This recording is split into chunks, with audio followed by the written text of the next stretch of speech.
Singing by Jalan Khan.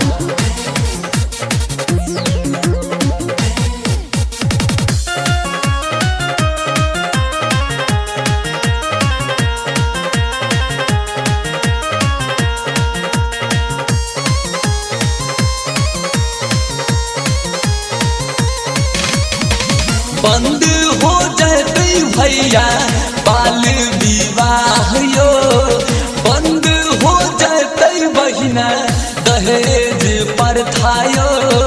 Mithila समाज में अपन घर घर छै चर्चा यो, मिथिला समाज में अपन घर घर छै चर्चा यो, मिथिला समाज में अपन।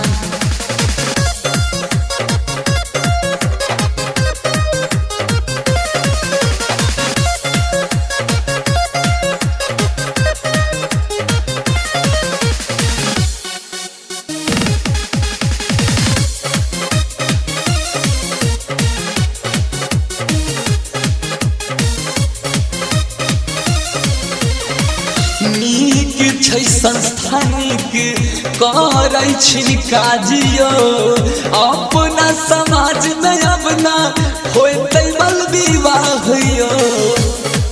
बुझलिए ये काकी, नीक छै संस्थानिक करै छी काजियो, अपना समाज में अब ना होतै बाल विवाह यो। अपन सेवा मिथिला समाज छई नेपाल यो, आवता होतै भैया सब खुशहाल यो, आवता होतै भैया सब खुशहाल यो।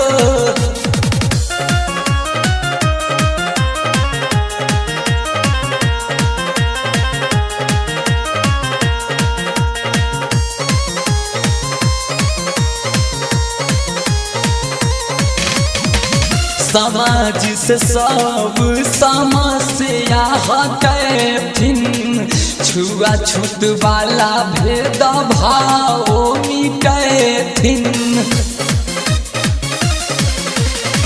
समाज से सब समस्या हटैथिन, छुआछूत भेदभाव सबके मिटैथिन।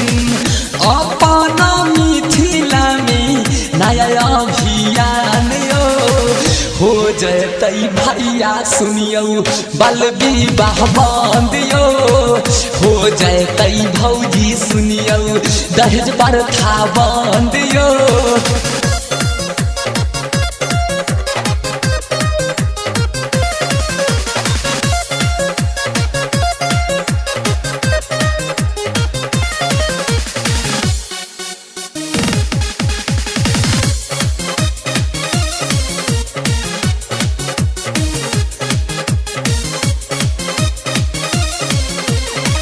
शाखा छै सऊदी कतार यो दुबे, इंडिया मलेशिया छै औरो कुवैत।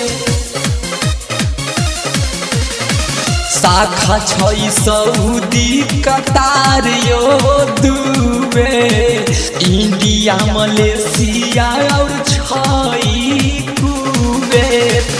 श्री राम कुमार भैया करै छी काजियो, अब नहीं होतै काकी बाल विवाह यो, अब नहीं होतै चाचा बाल विवाह यो।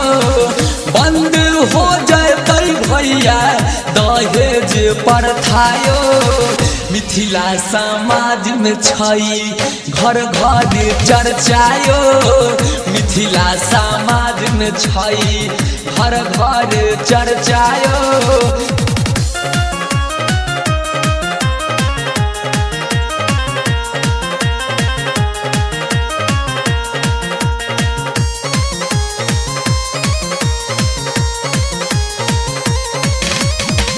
भैया कैलाश छथिन साथ राम कुमार जी, अपना है मिथिला में करै छिन काज।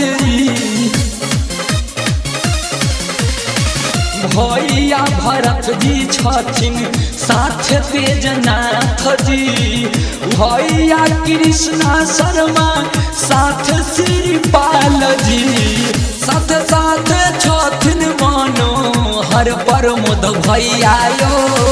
अब नहीं होतै भैया बाल विवाह यो, अब नहीं होतै दीदी बाल विवाह यो। अहाँ सबके लेल एक जरूरी सूचना, संस्था के नाम अपन मिथिला सेवा समाज नेपाल केंद्रीय कार्यालय जनकपुर के माध्यम से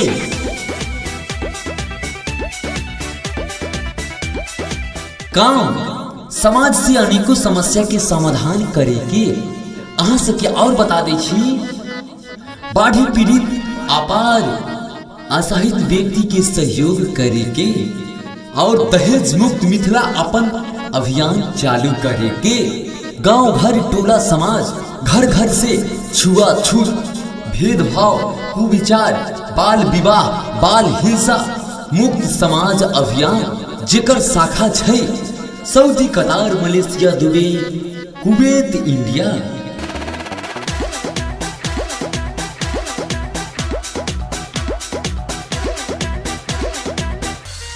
अध्यक्ष छथिन श्री कैलाश यादव, उपाध्यक्ष श्री हरिदेव शर्मा, सचिव श्री तेजनाथ यादव, उप सचिव श्री कृष्ण शर्मा, प्रतिनिधि श्री श्रीपाल दास।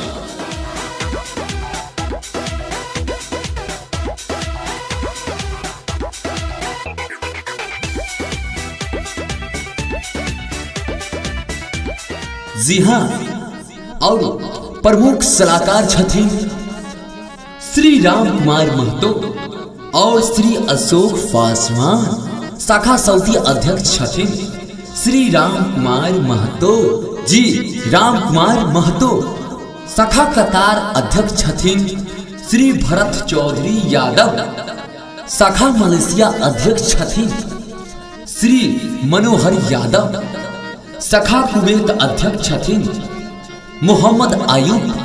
शाखा इंडिया अध्यक्ष छथिन श्री प्रमोद पासवान।